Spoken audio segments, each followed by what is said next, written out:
everyone, welcome to today's survival video. Today we're going to be focusing on how to start a fire. Not only we're going to discuss how to start a fire, but we're also going to talk about why it's important to start a fire and in what scenarios or situations is it useful to know how to make a fire. Here we go. Why is it important to know how to make a fire?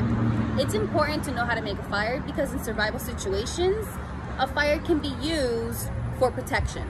Animals will stray away when there's fire. Another reason why fire is important is for warmth. You lose a lot of body heat over the night when the sun's not out, and we need that in order to survive. Another reason is cooking food. Once you catch something, for example, small game, frogs, lizards, snakes, you need a way to cook that food item so you can have that protein when you're out in the wilderness or camping and you need food. And lastly, a fire is amazing for purifying water. If you need water, you're able to use that fire to purify water. So there are a lot of reasons as to why it's important to know how to start and build a fire. Okay, here we go. So one way that you can make a fire is with petroleum jelly, cotton, and a flint. What I really like about these three tools is that you can carry them around with you, and if you have a small backpack, sometimes in survival kits you already have some form of chapstick, something with petroleum jelly in it, and cotton balls. If you want to make it even easier to carry around, you can melt down the petroleum jelly and you can cover the cotton in petroleum jelly and just have those ready in a Ziploc bag. So when you need them, they're already prepped, ready to go, and you spark it. Let's begin. Okay, so I already have my moistened cotton ball. I just tore it, made it into a ball, covered it in petroleum jelly. One thing I did learn through trial and error is it's better to do one swift motion than a bunch of rapid motions in order to start the fire. So let's see.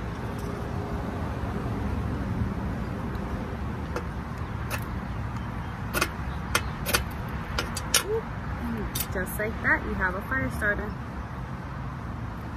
And this gives you plenty of time to put it under your kindling and your tinder to keep that fire going. Okay, so we've already learned one way how to make a fire, how to start a fire. This is another way on how to start a fire, and for this method, you need a 9-volt battery and some steel wool, okay? A 9-volt battery is important because it's stronger than a AA or AAA.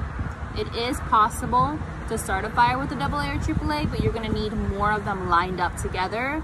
Rather, with the 9-volt, you just need one.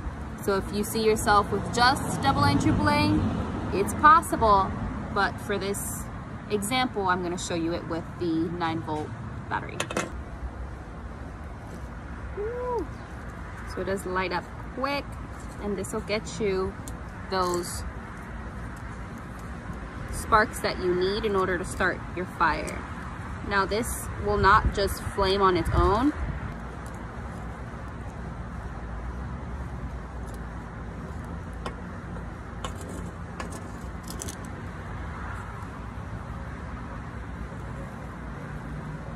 This will definitely give you that starter. So before you start a fire, there are some things you need to do first. And one of the first things you need to do is gather tinder and gather wood. So there's a few things that you need to do first before you even start your fire. And one of the first things you need to do is gather tinder. The second thing you need to do is gather wood. We're gonna touch base with both of those today. So some types of tinder that you can use can be tree bark, something fibrous, something dry. I have an example here of birchwood. Bark of a tree, it peels right off, it's like paper, and it is flammable. You can also use leaves, dried leaves, small twigs, anything that's very dry. And if you are in an area where you don't find dry leaves, you can keep them and carry them with you so they can dry out as you go. So those are two forms of tinder that you can have: birchwood, bark, dry fibrous twigs, and dried leaves. So now that you have your tinder, you need to start looking for your kindling. Kindling are the small twigs that you can use, and the larger twigs that you can use for feeding and fueling that fire. So let's jump into gathering wood. So here are some examples of our extra fine and fine kindling. They're matchstick diameter branches. Then we go on to our regular kindling, which is pencil diameter branches, to our small kindling, which is thicker than a pencil, but is thinner than your thumb. And then we have our main fuel sticks, which are thicker than your thumb. Now let's talk about building the structure of your fire. For the foundation of your fire, you can use small twigs and birch wood, some kind of bark at the bottom. And in the middle of it is where you put your tinder, your small twigs, more bark, where you're gonna start your fire. And then around that, you'll start putting the smaller kindling and then building on it with the larger kindling on top, kind of like in a teepee form. We're gonna show you in a minute. Okay, so here you can see I have my tinder at the bottom, a nice bowl, what I'm gonna start my fire with. Around it I have small twigs, and then around it I put larger twigs. This is just gonna be my infant fire. It's gonna be my baby fire that I'm gonna start with. And then later on, if you want it to get bigger and last longer, you can start adding those larger kindling pieces, those larger pieces of wood for fuel. So let's get this started. The starter that I'm using for this structure is going to be the cotton ball with Vaseline, with petroleum jelly, okay, and a flint. Let's see.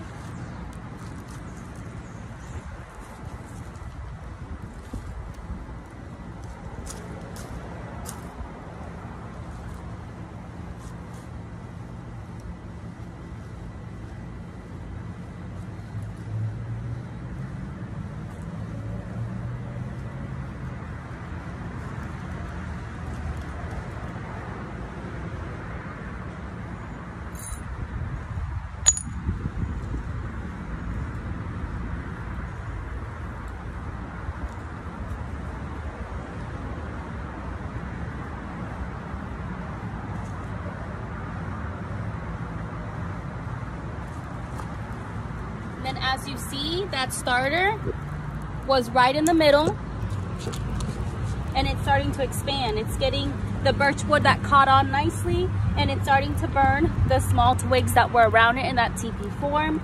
If I want it to continue to grow, I just need to continue to provide it fuel.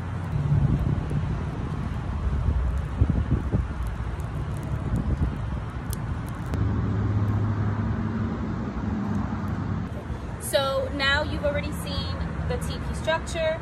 For my base, my foundation, I have that birch wood, that bark that's there, and small pieces of leaves and branches. Now I'm gonna use the 9-volt battery and the steel wool as my starter to see if we can get this started. All right, so now we are gonna do the steel wool and the 9-volt batteries. Just as the example before, I'm gonna put the steel wool, the little ball, onto the 9-volt battery, the positive and the negative. It's gonna give me those embers and those sparks that I need in order to start my fire. So here we go.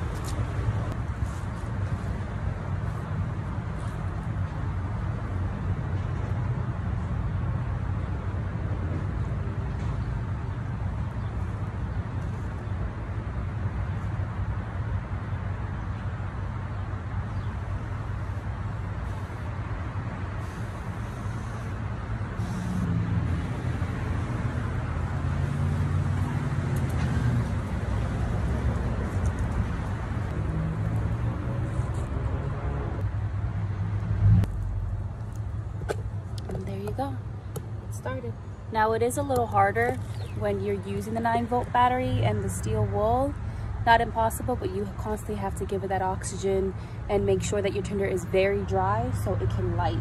And if you see, little by little, it's catching onto those dried pieces of birch wood that we have, and it's slowly getting onto those small tinders and kindling that we have, and little by little, if I make sure that I give it the oxygen and the fuel that it needs, it'll continue to grow.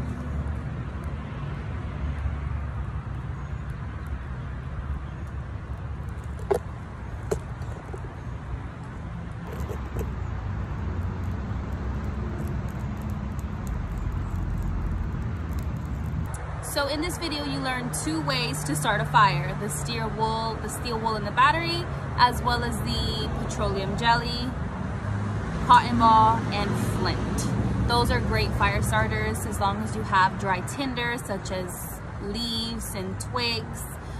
Following that is your kindling, which are the fine to extra fine, pencil diameter, smaller than a thumb diameter, and larger than a thumb diameter, to keep that fire going.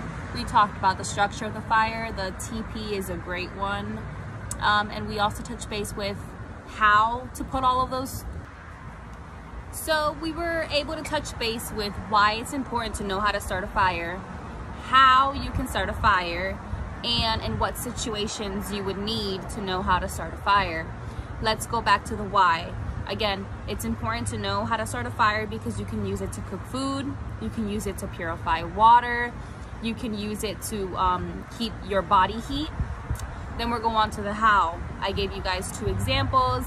You can use the cotton ball and petroleum jelly in a flint, great fire starter.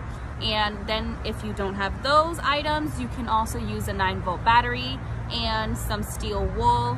That one is a little bit more tricky. It gives you more sparks and not so much of a flame, but with the proper kindling and tinder, it is possible. There are scenarios in which you're trying to start a fire and you don't have a lighter. The 2 examples that I showed are great ways to start a fire, and they're alternatives to your normal lighter or matches.